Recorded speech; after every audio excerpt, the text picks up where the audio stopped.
Now, Resident Evil has been one of the gaming world's biggest success stories, not only consistently one of the best and most respected games, but we all know it's even spawned a popular movie franchise of its own, making it a true rarity and a global pop culture phenomenon. Now, Capcom comes to E3 2012 bearing Resident Evil 6, and you saw it at their press conference, but you're about to get an exclusive demo right here on our stage. Miguel from Capcom is here to do that. Hello, Dan. Thanks for joining me, Miguel. No problem. Resident Evil 6 coming into E3 is huge. Yeah. And we're going to see brand new footage and brand new story elements. Tell us a little bit about what we're going to see. Okay, so this time, Resident Evil 6, we got 3 protagonists, so you don't just follow one storyline, you get to follow 3. Right. You have Leon, Chris, fan favorites, and a new character, Jake. Some people also calling him Wesker's son, as we have revealed already.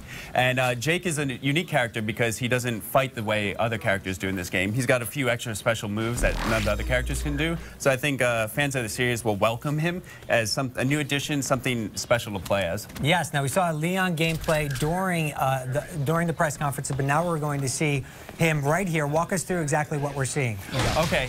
What we're trying to do is trying to create with the 3 protagonists different types of horror settings, and one of the most classic elements of Resident Evil has been the Nemesis creature. Jake himself is being stalked by a gigantic creature called Ustanak, and you have to pretty much outrun that creature for a lot of Jake's story. Right now he's in fighting some of the new enemies we have called the Juavo. Of course, the traditional zombies will be in Resident Evil that everyone wants, but these are a new enemy. They're a little smarter. They can use weapons, and Jake has got to fight them first. Right. Now, obviously, part of introducing these new characters and these 3 different ways to play you guys talked about is distinct play styles. A lot of people think maybe Resident Evil has veered towards action in recent years, but there's a lot of survival horror elements as well, right? That's very true. With Jake, you have some special weapons available to you.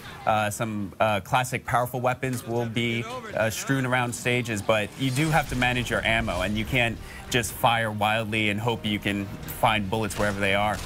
Jake also can use hand-to-hand combat. He's one of the few characters that we've ever designed that will be able to do that. So you can switch from his weapons using any type of machine gun or pistols, or go to hand-to-hand combat. Right, and you talked a little bit about the 3 different characters, but each one has an accomplice as well on their journey through the story, correct? That is true. They each have a partner character. Jake's partner is Sherry Birkin, and you might remember from Resident Evil 2, which took place a few years ago. So she's grown up, and she's become a successful agent in her own right. Right. So the partner characters, is that a co-op experience, or is this something just on the single-player side, or? That is a co-op experience. Awesome. You can play alone if you want, and the AI will control the partner character, but we recommend that you play with your friends. Right, and like you said, distinct play style, so when you go through the game, I mean, there's really kind of 3 games here in terms of how they're going to play out. Story-wise, how are their perspectives different? Okay, all the stories will intersect at different points. Each character follows their own story, and if you play, say, Jake's story, from start to finish, you get Jake's story, and you can just enjoy that and stop playing. But we want you to play all the characters and enjoy all their stories. They will cross over at different points and intersect, and you'll be able to see the story from different points of view. So, our director just died. Classic, yes. You are dead. Sasaki-san is actually playing the game backstage for us, which is amazing. We see that the game's going to be available this October.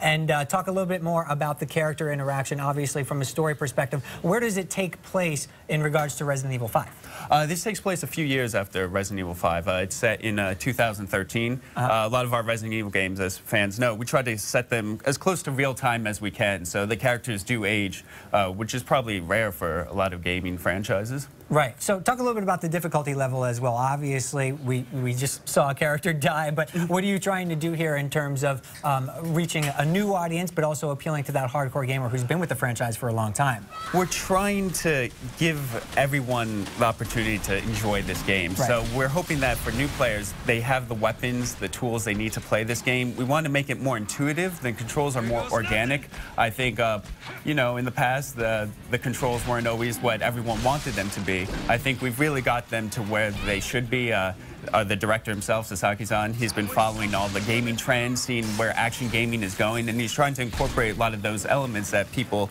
assume you should have in an action game into Resident Evil 6. A very cinematic sequence unfolding right before our eyes here exclusively on our all-access stage. But did that help in the fact that you have 3 different stories? Were you able to craft more precise stories that you wanted to tell, more action-packed moments within all 3 of them?